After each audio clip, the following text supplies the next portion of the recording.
Salam teknik, masih di channel Semua Perlu Teknik. Oke, kali ini kita mau membongkar timing chain.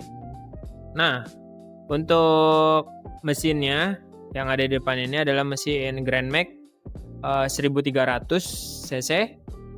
Nah, sebelum kita membongkar, kita harus mempersiapkan alat. Nah, alatnya apa aja? Alatnya itu ada kunci sok. Nah, seperti ini kunci sok.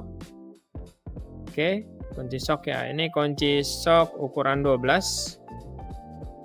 Ini ada kunci sok ukuran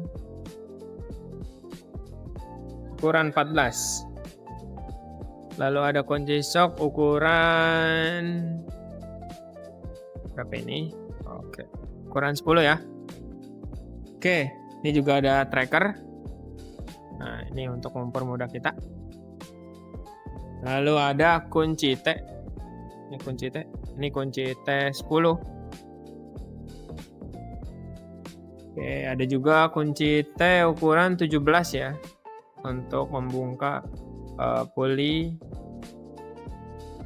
crank shaft. Oke, alat-alat sudah kita siapkan.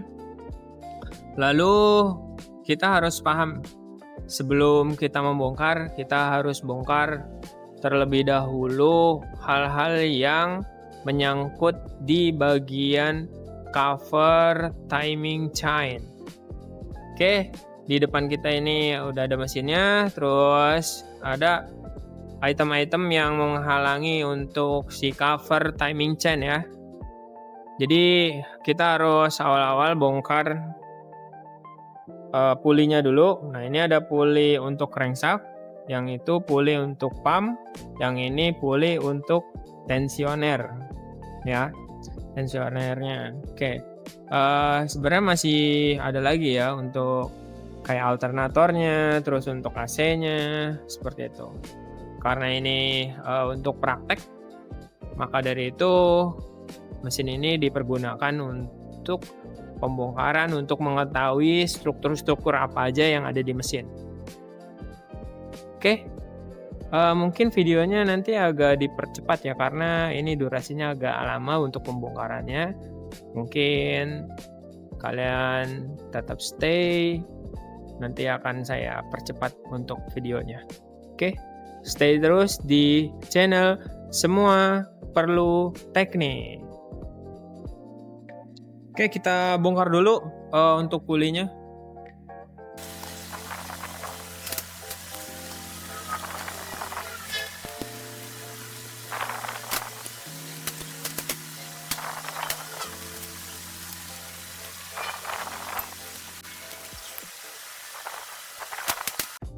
Baik, jika sudah dicopot semua pulinya, lalu kita mulai pencopotan cover timing chain dan cover cylinder head.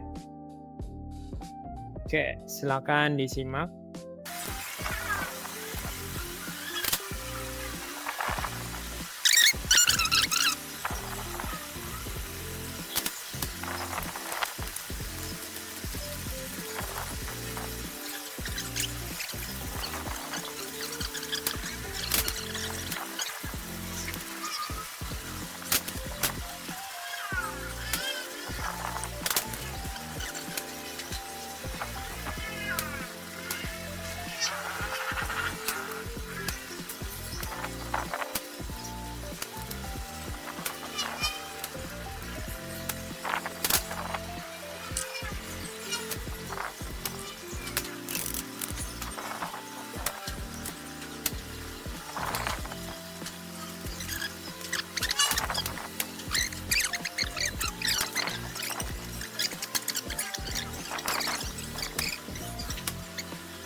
Oke, di sini sudah terlihat ya dalaman sistem timing chain. Oke, sedikit penjelasan. Di sini ada cam atau yang biasa orang kenal itu knock atau bahasa Inggrisnya itu camshaft. Nah, di sini adalah crankshaft-nya ya. Di sini crankshaft-nya. Ini adalah poros utama dari si mesin yang menggerakkan si piston naik dan turunnya. Oke, di sini untuk mengatur ya. Di sini untuk mengatur antara gas buang sama gas hisap. Nah, ini kalau yang ini untuk gas hisap, yang ini untuk gas buang. Seperti itu. Nah, ini fungsinya itu dia menekan yang namanya clap ya, clap atau knock yang fungsinya itu untuk memberi udara lalu diinjeksi, lalu untuk pembuangannya itu untuk ke exhaust atau ke knalpot ya, seperti itu. Nah, kalau untuk yang ini bagian pendinginnya nih, untuk pendingin di area engine atau di mesin ya.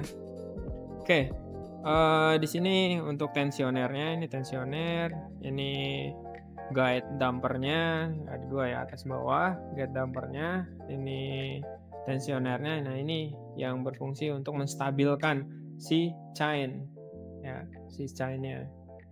Oke, mula-mula kita harus paham dulu di sini strukturnya. Awalnya harus apa dulu ya yang dibongkar, baru kita bisa mengerjakan. Nah, ini kita lihat di sini udah topnya ya. Di sini lihat topnya ada tanda semuanya ya. Di chainnya itu udah ada tanda semuanya. Maka dari itu untuk teman-teman yang mau mengerjakan timing chain ini, kalian harus paham dulu letak-letak untuk itu ya, apa namanya, kalibrasinya. Nah, ini kalibrasinya di sini. Nah, ini nanti ada penguncinya ya, di sini ada pinnya. Nah, ada pin kecil di sini untuk penyangga biar si gear dapat berputar dengan baik. Nah, itu seperti itu. Nah, ini pinnya untuk penyangga si gear rasio crankshaft-nya. Ini ya, kecil banget. Jadi ini jangan sampai hilang. Oke. Mungkin video akan saya percepat lagi untuk pembongkaran di timing chain-nya.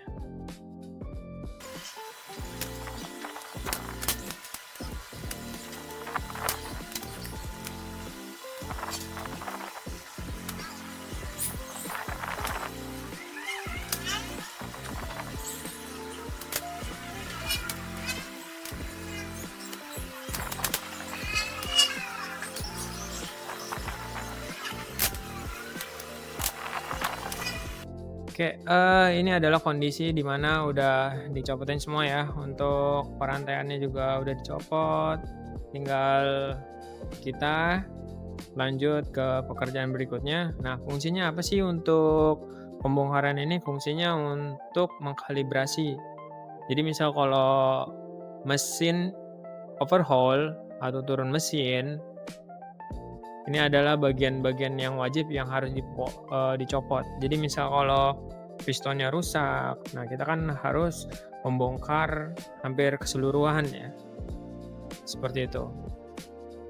Jadi maka dari itu ini adalah pengkalibrasian di mana timing chain mempunyai kerja yang sangat signifikan dalam engine atau dalam sistem engine. Nah, fungsinya itu untuk menyelaraskan antara sprocket crankshaft menuju ke sprocket camshaft. Nah, seperti itu.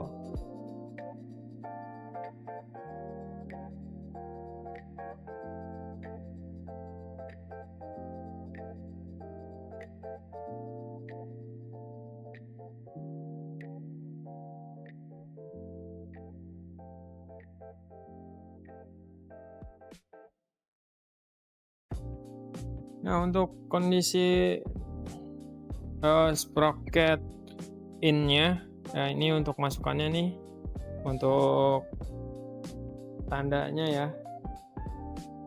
Nah, ini tandanya yang emang harus nantinya yang ada di rantai ya. Jadi di rantai itu dalam pengerjaannya atau assembly-nya untuk perakitannya itu harus disesuaikan ya. Jadi setiap mesin itu udah mempunyai tanda dari mekanik yang ada di pabrikan ya. Jadi seperti itu. Nah, ini kondisinya nih.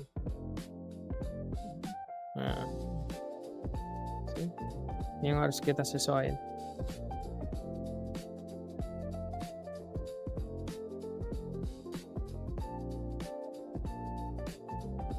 Ini pun sama.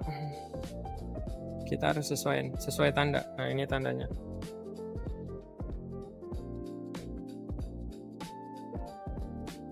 Oke.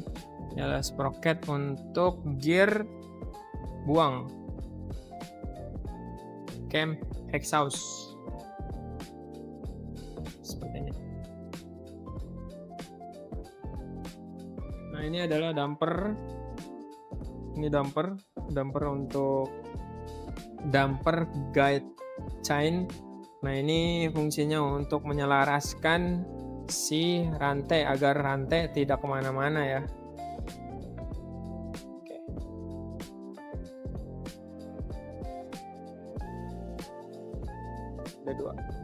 Ada dua.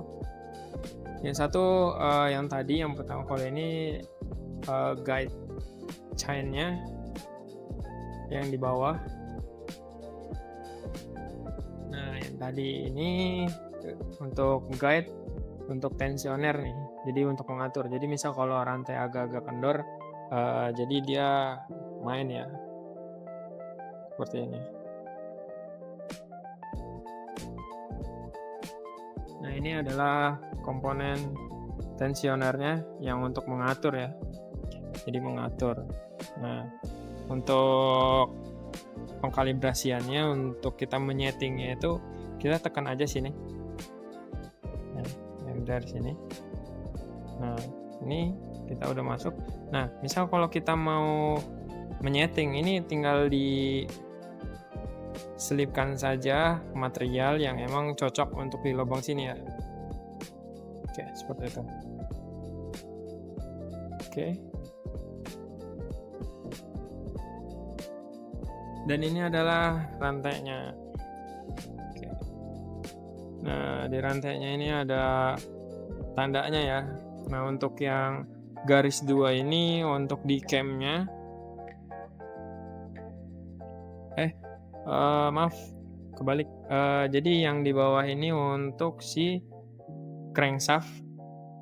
Nah, untuk yang kecil ini yang cuman satu saja gambarnya.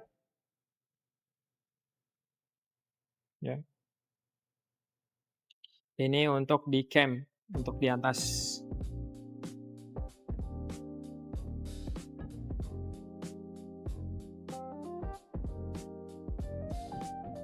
Oke, mungkin penjelasannya sudah. Kita mulai saja langsung perakitannya kembali dan pengkalibrasian. Video akan saya cepatkan lagi.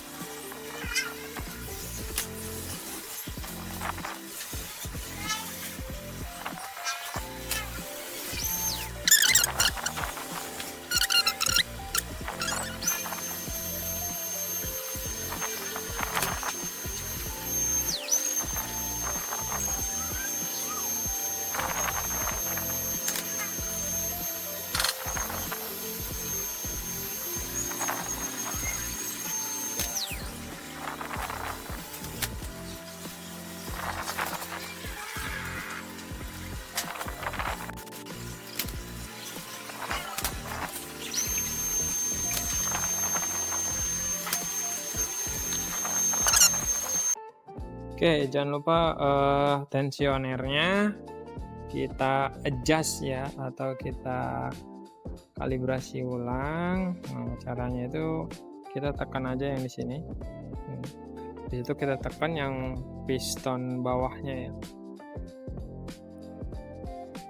Oke.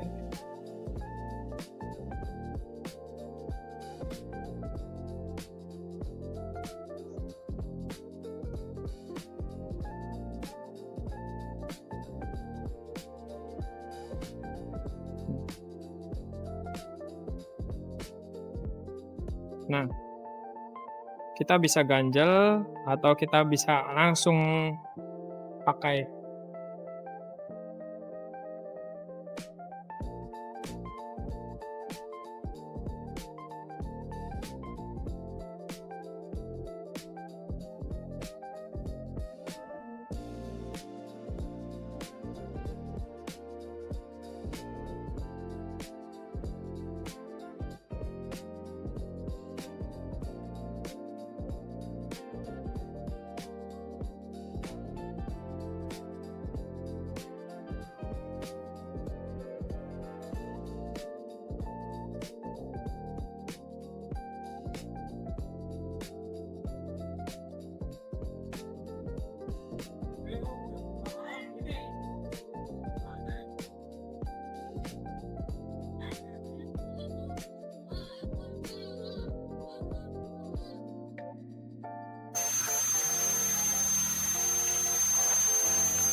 Oke, kawan teknik, kita sudah selesai ya dalam pembongkaran, sampai pemasangan, kalibrasi, sampai pemasangan kembali.